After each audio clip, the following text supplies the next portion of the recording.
नमस्कार दोस्तों।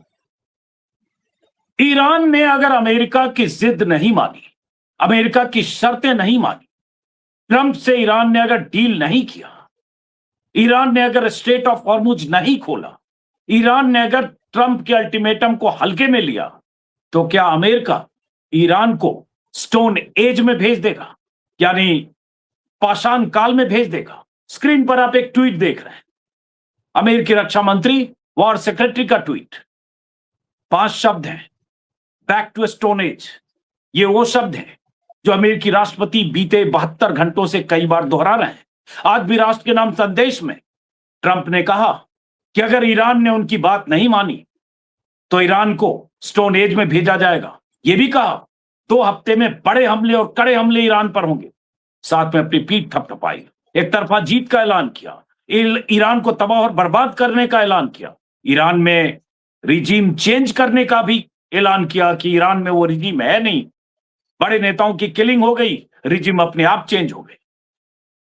तो इसका क्या मतलब है?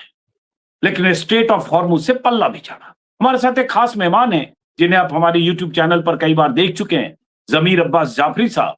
उन्हें इसलिए आमंत्रित किया ताकि समझें कि अगर ट्रंप इस तरह की बात कर रहे हैं, धमकी भी दे रहे हैं, चेतावनी भी दे रहे हैं, एक तरफा जीत का भी ऐलान कर रहे हैं, और साथ में बहुत बड़ी बात कि ईरान को स्टोन एज यानी पाषाण काल की तरफ भेज देंगे। तो इसका क्या मतलब है? ईरान के लोगों ने ट्रंप के भाषण को किस तरह से लिया है, ट्रंप की धमकी, चेतावनी, अल्टीमेटम को किस तरह से लिया है? तो बहुत बहुत स्वागत है आपका जाफरी साहब। ट्रंप का भाषण आपने सुना होगा, आप लोगों ने भी। ईरान में 20 मिनट के भाषण में 20 तरह के बयान हैं, लेकिन आपके लिए बहुत सख्त और कड़ा संदेश है ईरान के लिए, back to the stone age, अगर बात नहीं मानी तो। शुक्रिया अंजुम जी, और तमाम व्यूवर्स को आदाब अर्ज करते हैं, आपको भी आदाब अर्ज करते हैं। देखें, ट्रंप क्या कहते हैं इस बात की अभी हमें इससे बहुत आगे बढ़ जाना चाहिए, क्योंकि ट्रंप की पिछले 10 दिनों में तकरीबन 25 डिफरेंट टाइप ऑफ उनके स्टेटमेंट्स आए हैं, जिनमें वो खुद ही इतना कॉन्ट्रडिक्शन करते हैं कि उन्हें खुद नहीं पता होता कि उन्हें कहना क्या है। सिवाय फ्रस्ट्रेशन और डेस्परेशन के ट्रंप के पास इस वक्त कुछ नहीं है।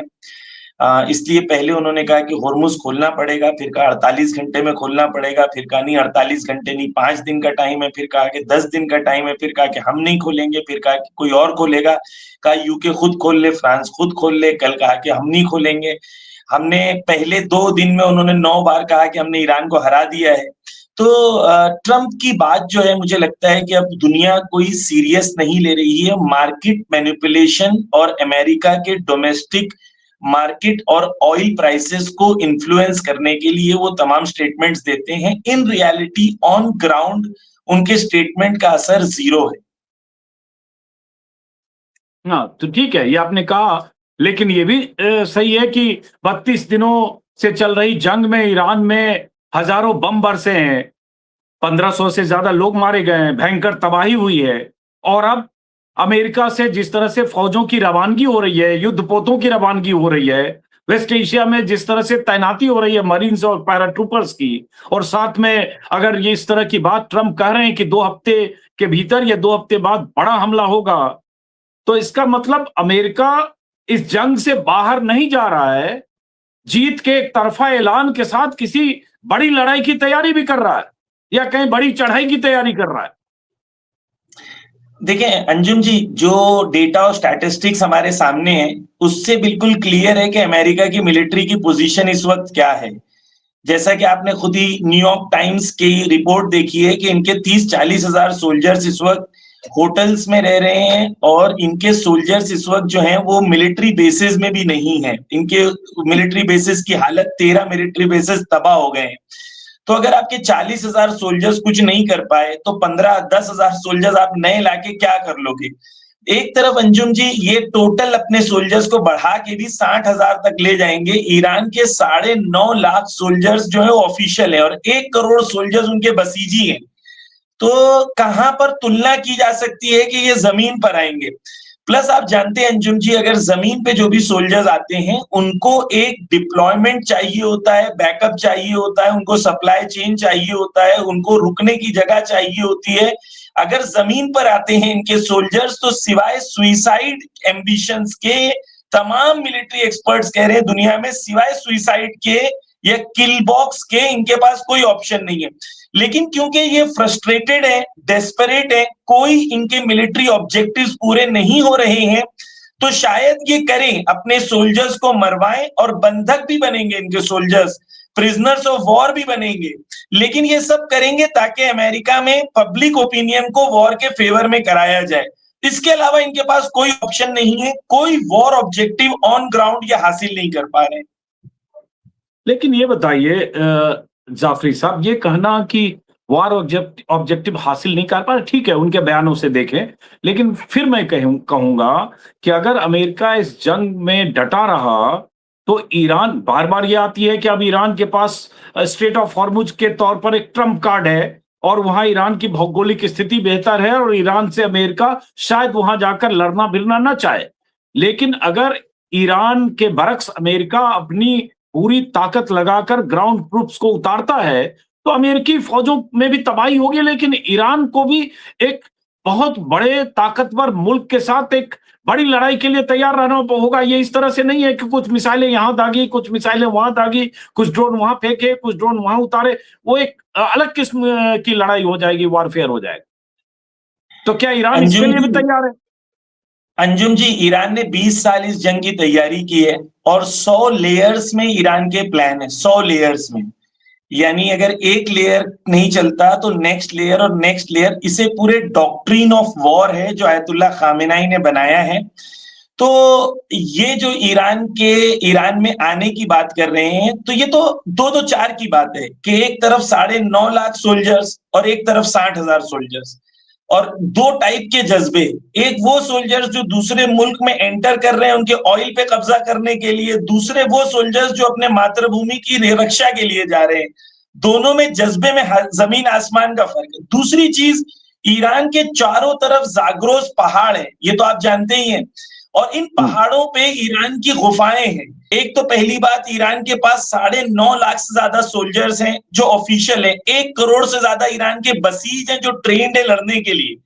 तो ईरान से लड़ना और ईरान के अंदर एंटर करना ह्यूमन हिस्ट्री में अभी तक कामयाबी का ये सबब नहीं रहा है कि ईरान के अंदर किसी ने एंटर किया हो, बिकॉज ईरान का टेरेन ऐसा है कि दुश्मन कभी भी ईरान में अगर एंटर होना चाहता है तो ईरान में अगर आप कोई मिलिट्री जमीन पर आती है तो मिलिट्री को रीएंफोर्समेंट चाहिए होता है, उसको खाना पहुंचाना है, उसको अपनी सामान पहुंचाना है, सामग्री पहुंचाना है।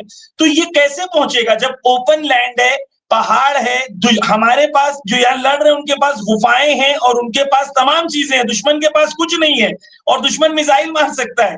तो तमाम मिलिट्री एक्सपर्ट्स का ये कहना है कि अमेरिका का आना यानी सुइसाइडल है, ये तो क्लियर है, लेकिन शायद वो डेस्परेशन में सुइसाइड भी कर ले, बिकॉज उनके पास इस वक्त कोई और ऑप्शन उनके सामने टेबल पे नजर नहीं आ रहा है। लेकिन ये बताइए कि ईरान में, जैसे आपने भी आज सुना होगा ट्रंप का भाषण, तो ट्रंप के भाषण को सुनकर आपको क्या लगा, उससे क्या संदेश आपको दिखा ट्रंप के भाषण में? उसको कैसे आप एनालाइज करेंगे? दुनिया भर के लोग डिकोड करने में लगे हैं कि ट्रंप क्या कह रहे थे, उसका क्या मतलब है। देखिए, ट्रंप जो है, आप समझिए, वेस्टर्न इंपीरियलिज्म और सुपीरियोरिटी के कॉन्सेप्ट को, उनको ये लगता है कि दुनिया मेरी गुलाम है और पूरी दुनिया मेरे सामने झुक जाना चाहिए क्योंकि मेरे पास बहुत ताकत है। ईरान ने ये जो ताकत का गुब्बारा था इसको फोड़ दिया और ईरान ने ये बताया कि तुमसे लड़ा जा सकता है। अब ये फ्रस्ट्रेटेड है क्योंकि इनके सामने ऑप्शन कोई नहीं है सिवाय इसके कि उनके पास भारी बम है और वो बड़ी तादाद में इंसानों को मारे, वरना मिलिट्री ऑब्जेक्टिव्स इनके कोई भी हासिल नहीं हो रहे। मिसाल के तौर पर ये होर्मुज को आजाद कराना चाहते हैं, वो प्रैक्टिकली पॉसिबल नहीं है। क्यों पॉसिबल नहीं है? इसलिए बिकॉज होर्मुज का जो वाटर वेव है जहां से शिप्स को गुजरना है, ईरान 500 किलोमीटर अंदर रह के भी मिसाइल मार सकता है, और अगर होर्मुज में एक शिप पर भी अगर मिसाइल लगती है तो होर्मुज अनसेफ हो जाएगा और कोई इंश्योरेंस नहीं करेगा और वहां से कोई शिप्स नहीं गुजरेगी। तो होर्मुज में कंट्रोल करना इंपॉर्टेंट नहीं है, होर्मुज को अनसेफ करना इंपॉर्टेंट है। ईरान के पास वही है, ईरान के तो होर्मुज को वो आजाद कर नहीं सकते। अब्राहम लिंकन उसकी नजदीक आ नहीं रही है, जेरार्ड फोर्ड कल ग्रीस से क्रोएशिया पहुंच गई है। यानी इनके पास क्या ऑप्शंस है? इनके 40,000 सोल्जर्स जो हैं वो होटल्स में रह रहे हैं। अमेरिका का ये जो गुब्बारा था ना कि हम बहुत सुपर पावर है, हमारी मिलिट्री बहुत सुपर पावर है, इसको ईरान ने फोड़ दिया है। या यानी हमारे व्यूअर्स और दर्शक आहिस्ते आहिस्ते समझते जाएंगे कि ये जो इनका पूरी दुनिया में एक हेजेमनी थी, ईरान ने इस भूत को उतार दिया है लोगों के जहनों से। लेकिन ये बताइए, अब जो बयान आ रहे हैं बीते 4 दिनों से, जैसे आपके राष्ट्रपति ईरान के मसूद पेजेश्कियन की जो चिट्ठी है अमेरिकी आवाम के नाम, 4 पन्ने की चिट्ठी मैंने पढ़ी। अब उस चिट्ठी में जो संदेश है वो दरअसल अमेरिकी आवाम को ये कह रहे हैं कि हमारी अमेरिका से कोई दुश्मनी नहीं है, इजराइल हम पर हमला करता है, या अमेरिका ने ईरान से क्यों दुश्मनी की, और साथ में अमेरिकी आवाम से अपील कर रहे हैं कि तुम हकीकत समझो और समझो कि ये ईरान पर हमला हुआ है कैसे गैर वाजिब है और कैसे गलत है। तो उससे ये संदेश भी है कि ईरान भी चाहता है कि जल्दी जंग खत्म होके कुछ रास्ता निकले, ऐसा नहीं है क्या? ईरान ये चाहता है कि अमेरिका जंग से बाहर निकल जाए और इसराइल को अकेला छोड़ दे, और पूरे मिडिल ईस्ट से वो खुद बाहर निकल जाए, और पूरे मिडिल ईस्ट से जब वो बाहर निकलेगा तो लड़ाई खत्म हो जाएगी और फिर हम हैं और इसराइल है। तो क्या होगा? इजराइल तो आपके यहाँ ईरान में रोज बमबारी कर रहा है। परसों रात में इस्फहान में बमबारी की, उसके अलावा अलग अलग जगहों पर इजराइल रोज बम मार रहा है, क्योंकि एयर स्पेस पर इजराइल की सुप्रीमेसी है। वो तो आसमान से आता है और 2000 किलोमीटर से बम मार के उसके जेट्स चले जाते हैं।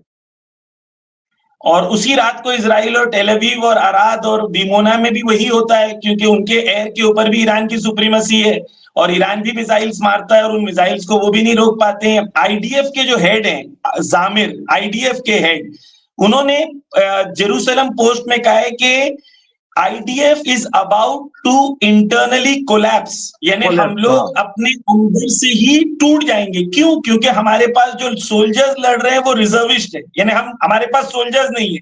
दूसरा उन्होंने कहा कि हमारे पास रिक्रूटमेंट नहीं हो रहा, और जो रिजर्विस्ट की फैमिलीज है वो परेशान है। 20,000 सोल्जर्स आज उनके पास कम है। वो कहती है अगर एक रेड फ्लैग करना होगा तो मैं 10 रेड फ्लैग कर रहा हूं कि IDF is about to collapse. तो एक आर्मी जिसके पास इतनी कमी है और वो इतने फ्रंट पे लड़ रहा है, ईरान तो बहुत दूर की बात है अंजुम जी, डेली जो वहां से वीडियोस आ रहे हैं, हिजबुल्ला जिसको कह रहे थे खत्म हो गया, हिजबुल्ला इनको इतनी बुरी तरीके से मार रहा है कि डेली 10-15 मरकावा के तो खुद ही वीडियो रिलीज कर रहा है कि हमने आज 10 मरकावा को मार दिया, आज इतने सोल्जर्स इनके घेरे गए हैं। तो इजराइल अकेला हिजबुल्ला और हमास से नहीं लड़ पा रहा है, तो ईरान तो बहुत दूर की बात है। और ईरान की मिसाइल्स जो हैं वो आपको पता है कि उस वक्त क्योंकि वहां सेंसर है तो तमाम चीजें दिखाई नहीं जा रही है, लेकिन खुद इजराइल कबूल कर रहा है कि 5,000 से ज्यादा, 4 दिन पहले जेरूसलम पोस्ट में आया था, 5,000 से ज्यादा जख्मी हुए। तो अगर वो 5,000 कह रहे हैं तो 50,000 आप पकड़ के ही चले, बिकॉज उनके यहाँ एक्सट्रीम सेंसरशिप है। और खुद इंडियन जर्नलिस्ट कहते हैं कि आप हॉस्पिटल्स विजिट नहीं कर सकते, मालूम नहीं कर सकते कि एक्चुअली क्या हो रहा है इजराइल में। तो यही बात ईरान के लिए ट्रंप कह रहे हैं कि ईरान की कैपेबिलिटी जो है मिसाइल की 90% खत्म हो गई है। ईरान से मिसाइल दागने की जो रफ्तार थी 5 दिन, 10 दिन, 20 दिन, 15 दिन पहले, ग्रेजुअली वो बहुत डिटोरिएट कर रही है। अब जैसे लोग कहा जा रहा है कि कल मान लीजिए आईआरजीसी ने धमकी दी थी कि वेस्ट एशिया में जो 18 अमेरिकी कंपनियां हैं, माइक्रोसॉफ्ट, गूगल और टेस्ला जितनी भी है, उन इंटेल सब पर हमले करेंगे। लेकिन ऐसी कोई बड़ी खबर आई नहीं। बहरीन में कहीं अमेज़न पे कोई हमला हुआ। तो ईरान को लेकर भी कहा जा रहा है कि जो ईरान की मिसाइल पावर थी कहीं न कहीं कम हुई है, ईरान की तरफ से हमले की रफ्तार कम हुई है। नहीं है ऐसा?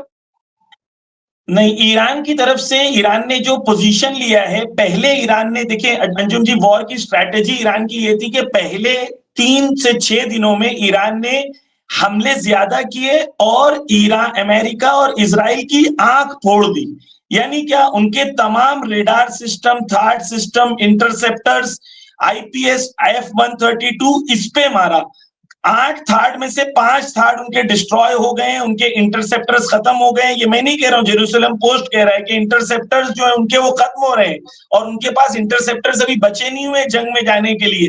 तो अगर आप इस पोजीशन को देखते हैं तो ईरान ने पहले दिनों में उनके इंटरसेप्टर्स को मारा। अब ईरान जो है मिसाइल्स मारता है, तो मिसाइल्स आप डेली वीडियोस देखते हैं कि टेल अवीव की आसमान पर ईरान की मिसाइल्स होती है बिकॉज उनके पास इंटरसेप्टर्स और उनके सेंसर्स को ईरान ने तबाह कर दिया है।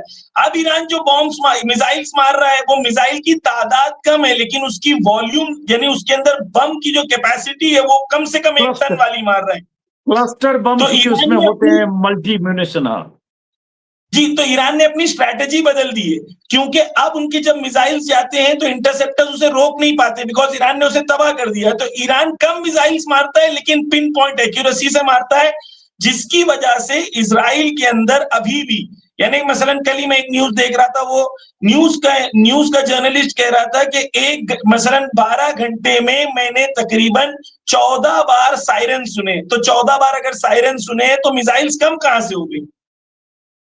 ये बताइए, परसों वॉल स्ट्रीट में एक खबर मैंने पढ़ी थी कि ईरान में वॉलेंटियर्स की भर्ती के लिए जाफदा करके कोई मुहिम चल रही है, जिसमें आम लोग भर्ती हो। जाफिदा इसका शायद मतलब होता है। ऐसा है क्या? नहीं, ईरान में खुद से ऐलान हो रहा है कि अगर जंग होगी तो हम लोग इतने लोग एंटर होने के लिए तैयार हैं, लेकिन ईरान को अभी जरूरत नहीं है। ये लोगों के अंदर जज्बा है। जिस दिन खार्ग आइलैंड पे हमला हुआ था उसी दिन अगले दिन खार्ग आइलैंड में जाने के लिए लोगों ने इतनी टिकट्स खरीदी और कहा कि खार्ग आइलैंड पे अगर हमला होगा तो हम सब जनता खार्ग आइलैंड जाएगी खार्ग आइलैंड का दिफा करने के लिए। तो लोगों में जो स्पिरिट है अंजुम जी वो बहुत हाई है और ईरान की पब्लिक के लिए क्लियर है। और अमेरिकन एक्सपर्ट्स ये कह रहे हैं कि आफ्टर दिस वॉर ईरान दुनिया की टॉप 5 कंट्रीज में आ जाएगा बिकॉज इकोनॉमिकली और मिलिट्रीली ईरान अपने आप को साबित कर देगा कि Iran will be very different. Pre war and post war Iran will be very different. और यहाँ की आवाम के लिए ये क्लियर है कि ये एक फैसला कुन निर्णायक जंग है जहां पर ईरान अपनी पोजीशन पूरी दुनिया में बदल देगा। उसके लिए ईरान जितनी सैक्रिफाइस देना है वो यहाँ की जनता देने के लिए तैयार है। क्या पोजीशन बदल देंगे? एक बार हर बार हम इंडोर्स करते हैं बात करके कि भाई अब क्या है। 5 दिन पहले तक था कि अमेरिका ईरान की शर्तें माने, ऐसी खबरें आ रही थी। कुछ शर्तें ईरान की तरफ से समय समय पर दी गई। अब ताजा अपडेट क्या है? अब कुछ तो फ्लेक्सिबिलिटी आपकी तरफ भी आई होगी, ऐसा नहीं है? क्योंकि अब्बास अराक्ची ने कहा कि स्टीव विटकॉफ की तरफ से कुछ संदेश आया है, कुछ देश इसमें मध्यस्थता कर रहे हैं, पाकिस्तान और चाइना भी इसमें इन्वॉल्व है, तो कुछ तो फ्लेक्सिबिलिटी आई होगी ना वहां। ईरान में क्या बात हो रही है इस पर? ईरान में जो डिसीजन है वो 3 एडमिनिस्ट्रेटिव यानी मसलन जो प्रेसिडेंट और फॉरेन मिनिस्टर उन्हें एडमिनिस्ट्रेटिव ऑफिस कहते हैं, मिलिट्री जो आईआरजीसी है और ईरान की जो लीडरशिप है सुप्रीम लीडरशिप, तीनों का एक डिसीजन है resistance until and unless we achieve all our objective. ये जंग 2 सिविलाइजेशन में है। एक सिविलाइजेशन इंपीरियलिज्म की है जो पूरी दुनिया की दौलत पे कब्जा करना चाहता है, उसके मुकाबले में एक फोर्स है जिसे रेजिस्टेंस कहते हैं कि जो अपनी इज्जत और शरफ और गैरत के लिए लड़ाई कर रहा है। और ये जंग के अंदर इंपीरियलिज्म को बुरी तरीके से शिकस्त दी जाएगी। ये ईरान की आवाम के लिए क्लियर है। यानी ईरान की आवाम ये भी जानती है कि नेक्स्ट ये मंथ जो है, ये मंथ के अंदर ईरान के ऊपर हमला शदीद होगा, ज्यादा इंसानों को मारा जाएगा, ज्यादा ह्यूमन लॉस होगा। इसके अलावा अमेरिका के पास कोई स्ट्रैटेजी नहीं है to kill and to kill and to kill. और ये होप में कि शायद ईरान इतनी मौतों के बाद, इतनी शहादतों के बाद सबमिट हो जाएगा। लेकिन ये करबला वाली कौम है, जितनी मौतें होंगी उतना इस कौम में जज्बा मुकाबले का बढ़ता चला जाएगा। और अमेरिका के पास कोई ऑप्शन नहीं बचा है सिवाय इसके कि वो जलील होके जिल्लत के साथ इस पूरे वेस्ट एशिया से बाहर चला जाए। उसके तमाम एयर बेसेस, मिलिट्री बेसेस तबाह हो चुके हैं। अब्राहम लिंकन 1500 किलोमीटर दूर खड़ा है। उसका जेराल्ड फोर्ट जो है वो ग्रीस तक और क्रोएशिया तक पहुंच गया है। उनके सोल्जर्स 1 महीने से ज्यादा हो गया है, नजदीक आने को तैयार नहीं है। मिलिट्रीली उन्होंने कोई ऑब्जेक्टिव हासिल नहीं किया। ईरान में रेजिम चेंज से शुरू किया था, होर्मुज की आजादी तक आ गए। इनके पास कोई गोल्स नहीं है, कोई इनके पास ऑब्जेक्टिव्स नहीं है, सिवाय एक चीज ये जो कर सकते हैं कि ज्यादा से ज्यादा ह्यूमन लाइव्स को और सिविलियंस को मारे। ये करके ये ईरान को हरा नहीं सकते, घुटने पे ला नहीं सकते। जितना मारेंगे उतना इसी कौम में जज्बा बलिदान का, कुर्बानी का, करबला वाले होने की वजह से सर कट सकता है, सर झुक नहीं सकता। ये कौम का एक कॉमन थीम है कि हम कभी जालिम के सामने झुक नहीं सकते। ये थीम के साथ अमेरिका, और मैं अंजुम जी आपके जरिए व्यूअर्स को ये मुबारकबाद देना चाहता हूं कि इंपीरियलिज्म का जनाजा उठने वाला है, और इंपीरियलिज्म के जनाजे उठने के लिए हम सबको तैयार रहना चाहिए। चलिए, चूंकि ऑडियो डिस्टरबेंस है इसलिए आखिरी सवाल कि ये खबर आई तेहरान इंटरनेशनल के, ईरान इंटरनेशनल के की तरफ से कि ईरानी राष्ट्रपति मसूद पेजेश्कियान और आईआरजीसी के बीच डिफरेंसेज हो गए कमांड को लेकर, और आईआरजीसी प्रेसिडेंट को नहीं मान रहा है, प्रेसिडेंट की तरफ से कुछ अपॉइंटमेंट को रिजेक्ट किया गया। ये ईरान इंटरनेशनल के हवाले से आया और उसके बाद बहुत सारे इंटरनेशनल मीडिया में इस तरह की खबर छपी। तो ऐसा कुछ है तनातनी वहां? अंजुम जी देखिए, मैंने आपसे पिछली बार भी ये बात कही थी, ईरान इंटरनेशनल क्या है? ईरान इंटरनेशनल सऊदी फंडेड और इजरायली फंडेड एक ऑर्गेनाइजेशन है। 2018 में द गार्डियन में इसके बारे में रिपोर्ट भी छपी है कि ईरान इंटरनेशनल एक फंडेड ऑर्गेनाइजेशन है जो ईरान की रेजिम चेंज और अमेरिकन पॉलिसी और एजेंडा बेस्ड ऑर्गेनाइजेशन है। तो इसकी बात अगर हम लोग करें तो ये हमारा और व्यूअर्स दोनों का टाइम वेस्ट करने के बराबर है। ईरान इंटरनेशनल एक एजेंडा है ईरान के खिलाफ, और अगर हम लोग इस पे बात करें और उसका जवाब दें तो ये बिल्कुल बेबुनियाद बातें हैं, और उनका काम ही है ईरान के खिलाफ प्रोपोगेंडा फैलाना। तो मुझे लगता है कि ईरान इंटरनेशनल को हमें सीरियस नहीं लेना चाहिए। अच्छा, चलिए आखिरी सवाल। इतने कमांडर्स चूंकि मारे गए आईआरजीसी के, कल भी मारे गए, परसों भी, जो हॉर्मुज में जो वहां के नेवी चीफ थे उनको उनकी टारगेटेड किलिंग हर जगह हो रही है, तो इससे फर्क तो पड़ रहा होगा ना मिलिट्री कमांडर्स पर, जो लोग लीडरशिप देते हैं आईआरजीसी को और वहां के मिलिट्री ऑपरेशन को डिसाइड करते हैं। जी, इससे सिर्फ एक चीज हो रही है कि लीडरशिप जवानों के हाथों में आ रही है। जो आयतुल्लाह खामेनी हमेशा कहते थे कि कौम की लीडरशिप, जो शहीद हो गए, कहते कौम की लीडरशिप जवानों के हाथ में होनी चाहिए, क्योंकि जवानों में जो जज्बा होता है वो हमारे जो एज गुजर जाती है उनके अंदर वो जज्बा नहीं होता। ये सारे लोग जो है 60+ हैं, इन लोगों ने अपनी जिंदगी जी चुके हैं, इस्लाम और ईरान की खिदमत कर चुके हैं। अब इससे सिर्फ ये हो रहा है कि जो लीडरशिप है वो जा रहे हैं तो जाएं, जा रहे हैं तो जाते जाएं, आप ये कह रहे हैं?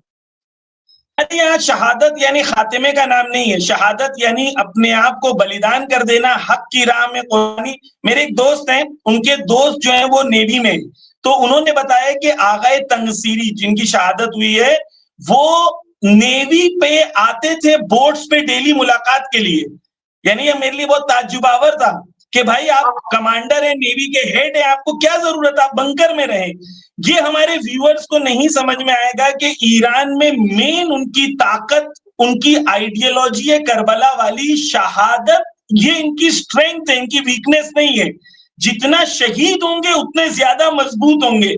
ये शायद क्योंकि उस दुनिया के अंदर लोग नहीं है, और वो दुनिया के अंदर जब हमारा लीडर शहीद होता है पूरी कौम में एक चार्ज आ जाता है, पूरी नेवी में एक चार्ज आ जाता है। ये तसव्वुर शायद वहां नहीं है।